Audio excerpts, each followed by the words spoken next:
Halo, perkenalkan nama saya Flora Tanujaya. Latar belakang pendidikan saya seorang dokter umum.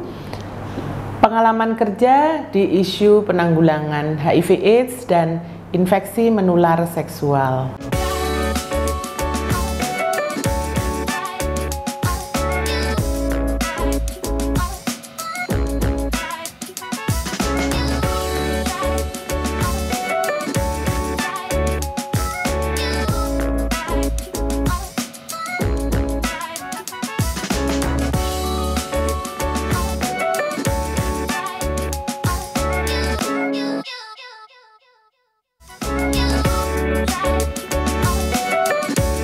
Jadi infeksi menular seksual itu penyakit menular ya, infeksi yang ditularkan melalui hubungan seksual.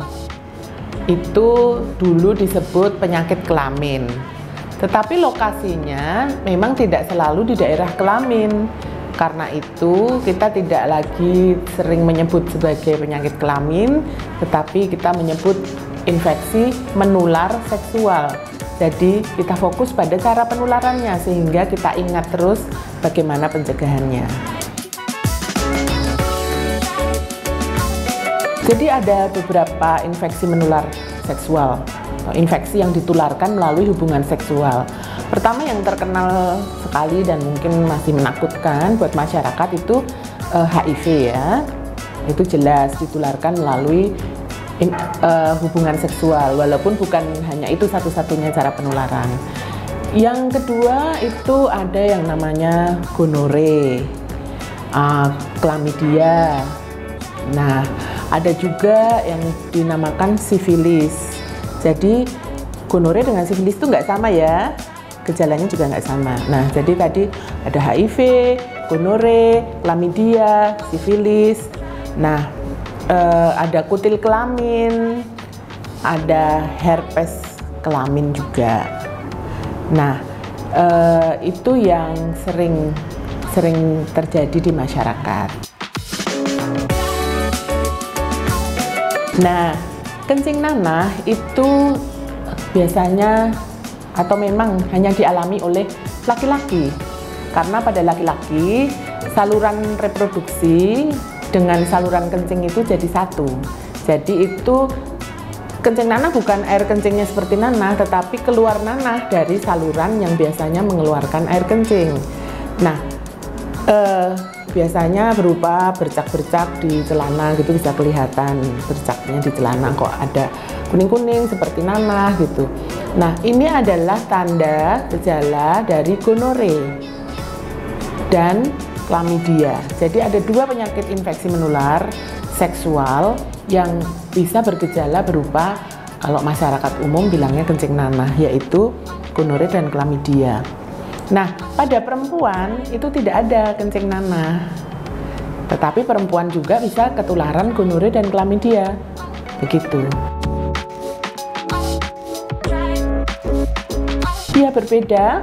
Kalau pada laki-laki tadi kencing nanah, kalau kencing sakit. Nah, pada perempuan itu gejalanya keputihan. Keputihan itu gejala pada gonore dan chlamydia. Sendiri-sendiri bisa, bersamaan juga bisa, juga sering gitu. Jadi memang sering sekali kalau seseorang terinfeksi gonore, dia terinfeksi juga chlamydia. Tapi tidak tertutup kemungkinan di seseorang hanya tertular gonore atau hanya tertular chlamydia. Tapi sekitar separuh sih biasanya gabung dua, double infeksi. Jadi infeksi menular seksual itu terjadi apabila seseorang berhubungan seksual dengan orang lain yang sudah terinfeksi. Nah, masalahnya kan kita nggak tahu ketika kita berhubungan seksual dengan orang yang bukan suami atau istri. Bahkan dengan suami atau istri pun kita belum tentu tahu. Iya kan? Kemungkinan dia berhubungan seksual dengan orang lain dan sudah ketularan. Nah, Apalagi jika kita berhubungan dengan orang yang kita sama sekali nggak tahu atau hanya tahu sedikit latar belakangnya. Jadi berhubungan seksual dengan seseorang yang terinfeksi, bagaimana cara mencegahnya? Ya kita mencari orang yang kita tahu persis dia tidak terinfeksi, atau ya kita tidak berhubungan seksual. Nah, yang paling kepepetnya ya pakai kondom untuk mencegah itu. Nah begini, tadi kalau kencing nanah itu gonore dan chlamydia ya. Nah sifilis ini infeksi yang berbeda. Kalau gonore dan chlamydia itu yang menyebabkan adalah bakteri. Nah pada sifilis ini penyebabnya adalah Treponema pallidum. Nah, proses penularannya sama, yaitu berhubungan seksual. Kemudian kalau pada sifilis itu gejala yang tampak adalah luka. Itu pada stadium dini. Stadium 1 itu luka di daerah kelamin.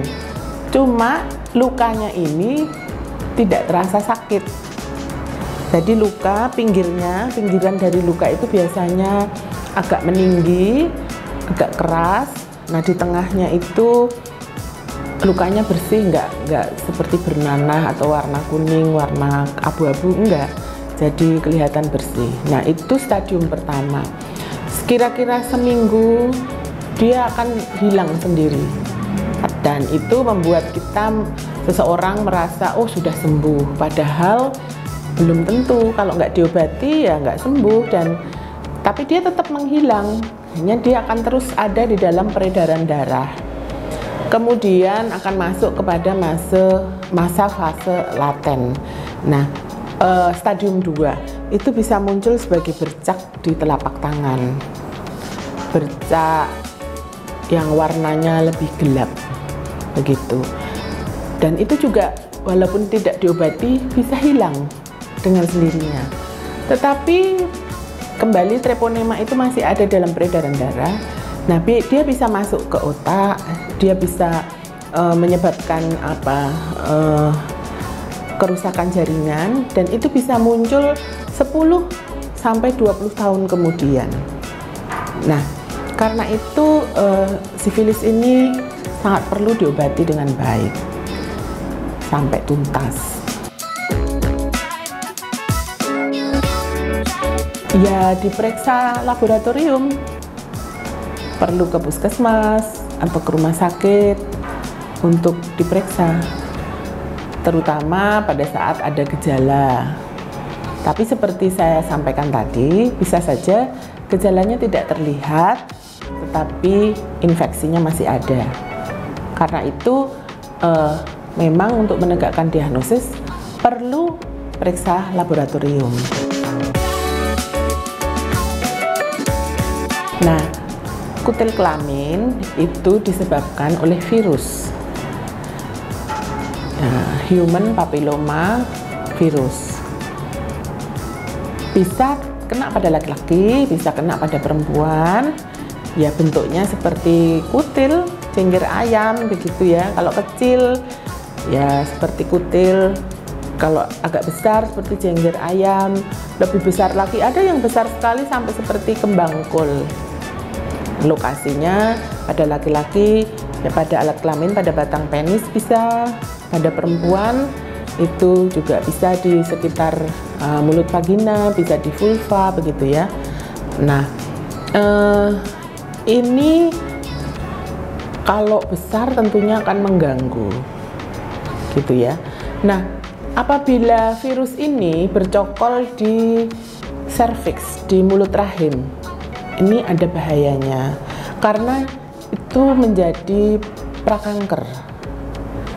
Pada jangka panjang kalau seorang perempuan terinfeksi human papilloma virus pada mulut rahimnya, nah itu kelak akan berubah menjadi kanker mulut rahim begitu.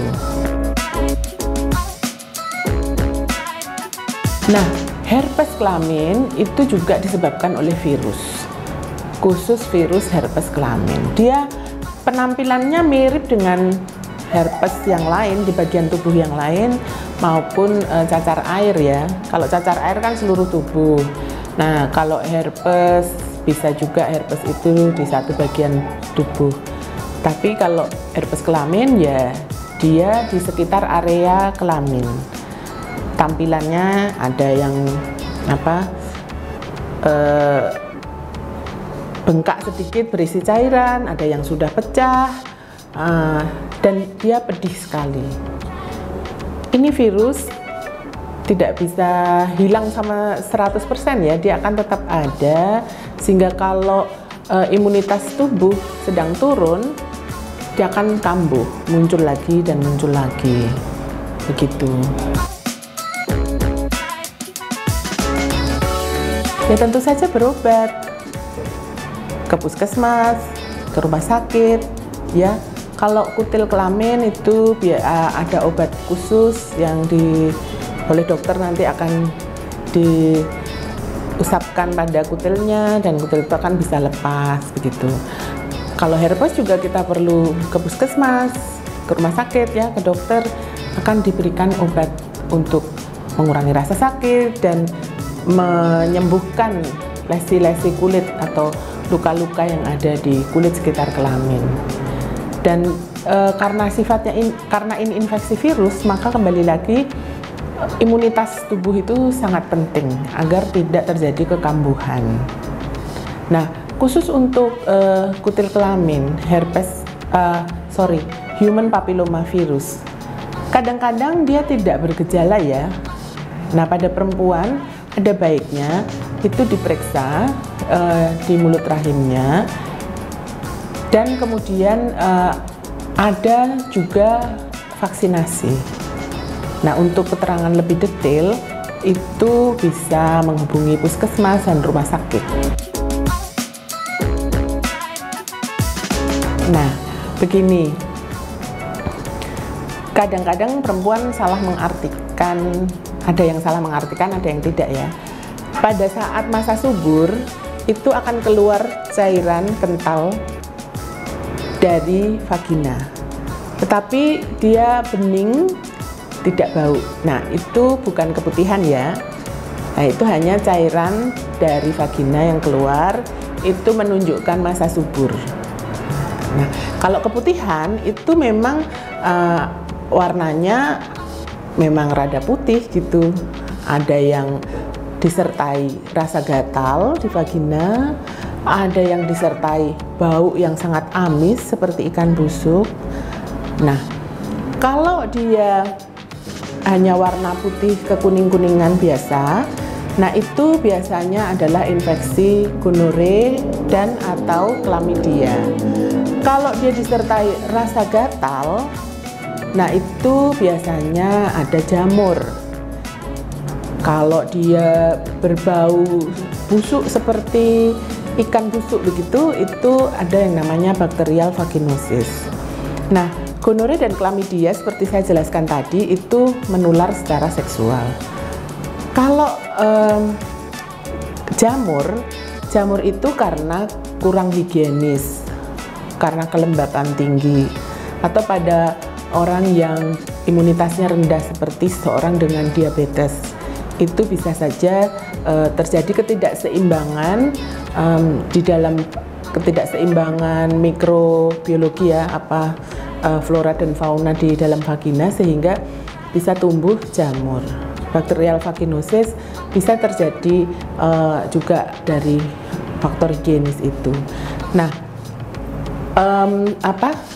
jamur dan bakterial vaginosis itu tidak selalu didapat oleh seorang perempuan dari hubungan seksual. Dia bisa muncul.